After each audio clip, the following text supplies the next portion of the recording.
Witajcie! Tym razem zabiorę Was na wycieczkę po interaktywnym Muzeum Sił Powietrznych w Linköping. Miasto znajduje się 200 km na południe od Sztokholmu. Chcąc sfilmować panoramę miasta z lotu ptaka, udałem się do ścisłego centrum. Przed samym startem dron ostrzegał mnie, że znajduję się w strefie, w której loty nie są wskazane, a maksymalny pułap to 50 metrów. Postanowiłem zastosować się do zaleceń i potwierdziłem gotowość lotu na moją odpowiedzialność. Po krótkiej chwili ekran kontrolera wygasł zupełnie. Spojrzałem w górę i nic. Dron zniknął. Polecenie "wracaj do domu" nie zadziałało.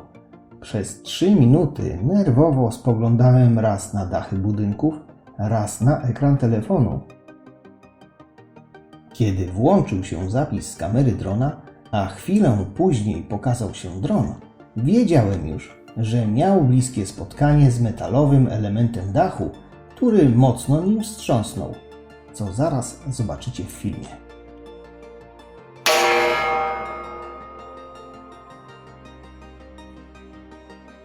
Na szczęście nikomu nic się nie stało.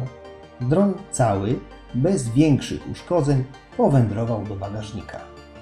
Nie używałem go już tego dnia, wiedząc, że muzeum zlokalizowane jest przy bazie wojskowej.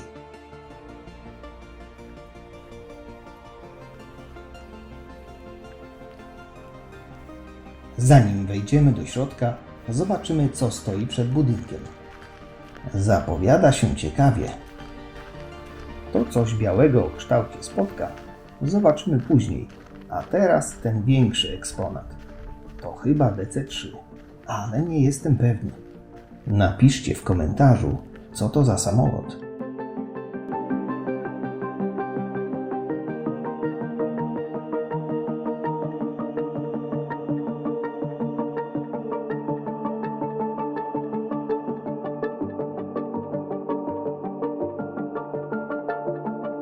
Teraz to ala UFO. Chyba się jeszcze zastanawiają, co tu zrobić.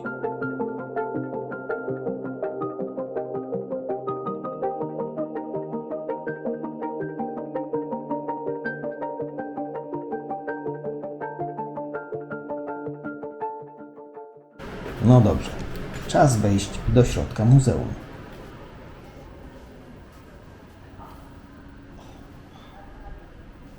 Za drzwiami muzeum spoglądamy w górę i widzimy modele samolotów.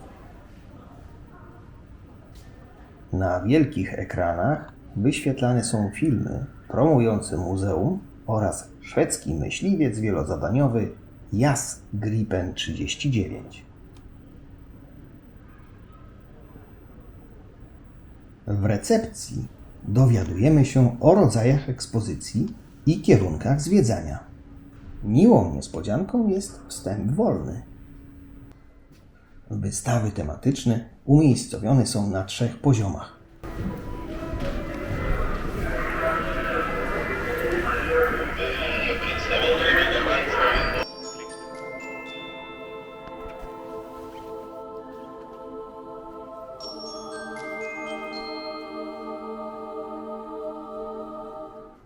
Jest tu całkiem sporo eksponatów, więc nie będę się mocno skupiał na nazewnictwie poszczególnych statków powietrznych. Pewnie większości z Was nie interesuje zestaw wszystkich symboli, jakimi nazwano wystawione tu samoloty. Miłośnikom lotnictwa nie sprawi problemu rozpoznanie poszczególnych maszyn, więc skupmy się na oglądaniu. Jednak od czasu do czasu rzucę jakąś nazwę, żeby się pochwalić, że coś wiem.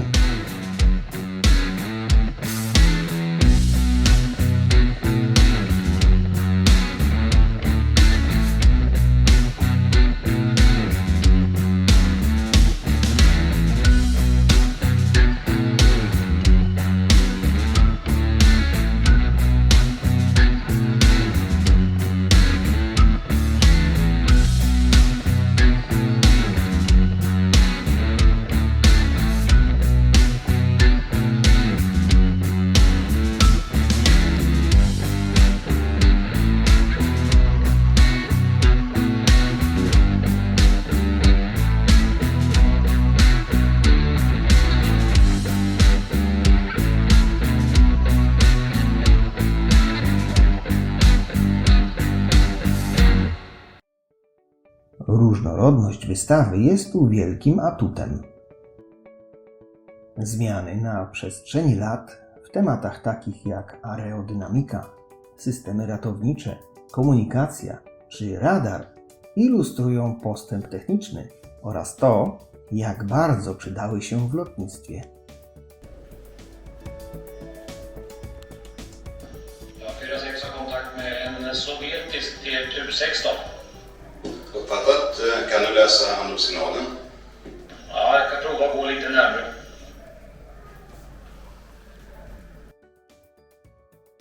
Oprócz samolotów zobaczymy tu fotele rakietowe i katapultowe, hełmy lotnicze, broń, kryptograf i kilka potężnych silników. W tym przypadku jednak warto wspomnieć, co to za monstrum. Jest to helikopter Benning Vertol 107W, nazywany bananem ze względu na swój wydłużony kształt. Jest otwarty, aby zwiedzający mogli zajrzeć do środka.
Jest tu kilka stanowisk multimedialnych. Z nagrań audio, zdjęć i archiwalnych filmów na temat eksponowanych samolotów dowiemy się więcej. Oczywiście, jeśli znamy język szwedzki lub angielski. Oprócz rozwoju lotnictwa wojskowego dowiadujemy się również, co działo się na świecie, jak wyglądało zagrożenie dla Szwecji i jak szwedzka polityka obronna i przemysł obronny zareagowały na zagrożenie. Atomkraften är för närvarande vårt enda hopp om energibrist ska kunna undvikas i närkamp. Są tu pokazy slajdów opowiadające o tym, jak ludzie żyli, mieszkali, pracowali i bawili się przez dziesięciolecia. Vi ser där uppe och det brinner fortfarande och vi såg splitter flyga överallt omkring här. Wyeksponowane są tu również przedmioty, zarówno cywilne, jak i wojskowe, które na przestrzeni dekad były wciąż doskonalone. To taka sentymentalna podróż w przeszłość. Schodzimy do piwnicy.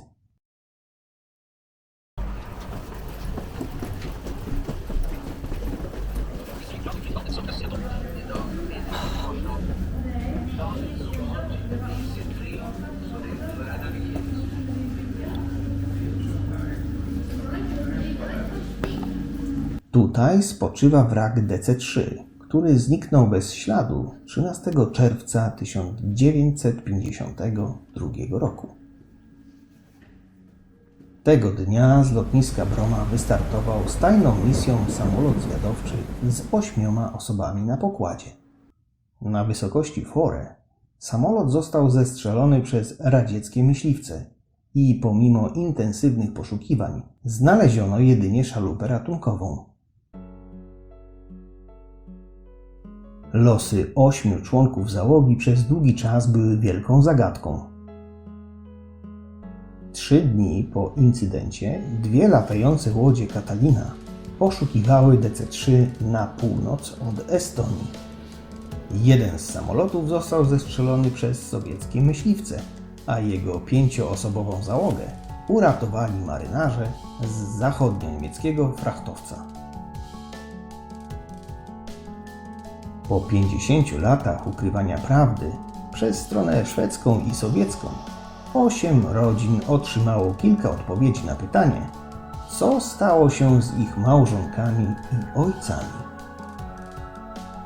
Szwecja przez prawie 40 lat utrzymywała, że samolot odbywał lot szkoleniowy w zakresie nawigacji.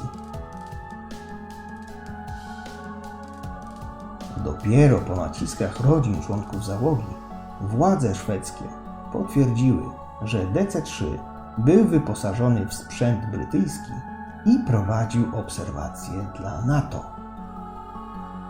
W 1991 roku generał Fiodor Sikarnienko przyznał, że wydał rozkaz zestrzelenia DC-3 i w tym celu wysłał 2 MiG-15 bis. Od 2009 roku wrak samolotu jest wyeksponowany w takim samym stanie, w jakim został znaleziony na dnie Bałtyku.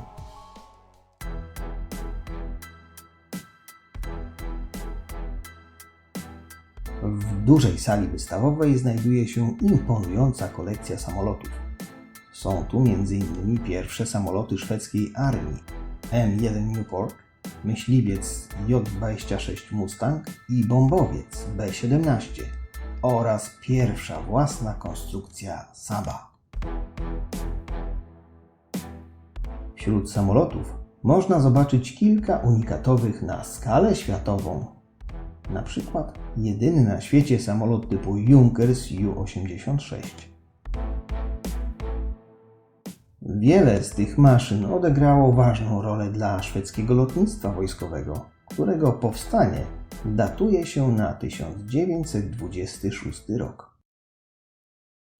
W muzeum jest symulator JAS-39 Gripen, jednak z powodu nowych ograniczeń pandemicznych od 21 grudnia zeszłego roku skorzystać z niego mogą jedynie osoby, które zarezerwowały lot przed tą datą. W sali symulatora znajdować się mogą uczestnik lotu i instruktor. Obie osoby muszą mieć maseczki na twarzy. Informacja o możliwości latania symulatorem nie zawiera daty przywrócenia tej atrakcji. Być może w najbliższym czasie będzie można skorzystać z okazji i spróbować sił jako pilot Gripena.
Muzeum zadbało o starszych i najmłodszych.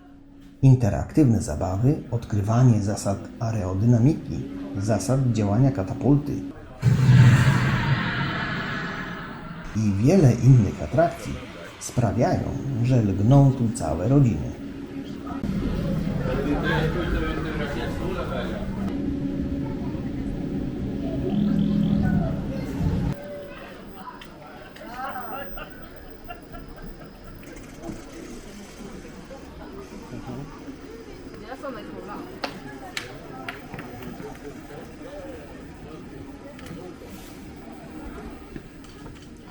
Szkoda, że restauracja znajdująca się na parterze jest zamknięta, ale bliskość muzeum do centrum i shopping sprawia, że nie jest to problem.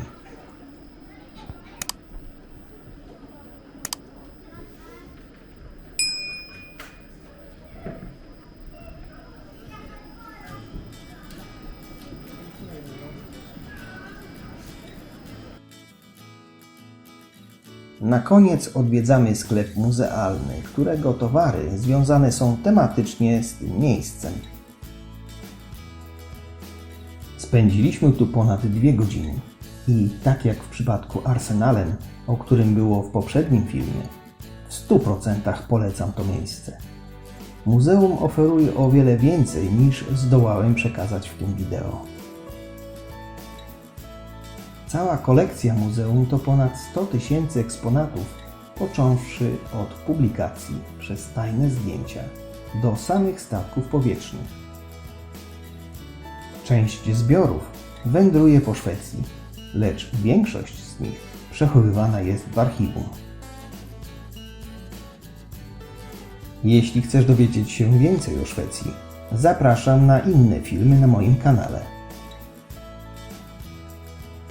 Nie zapomnij zostawić komentarza, a jeśli spodobał Ci się film, daj łapkę w górę. Zapraszam również do subskrypcji. Do zobaczenia.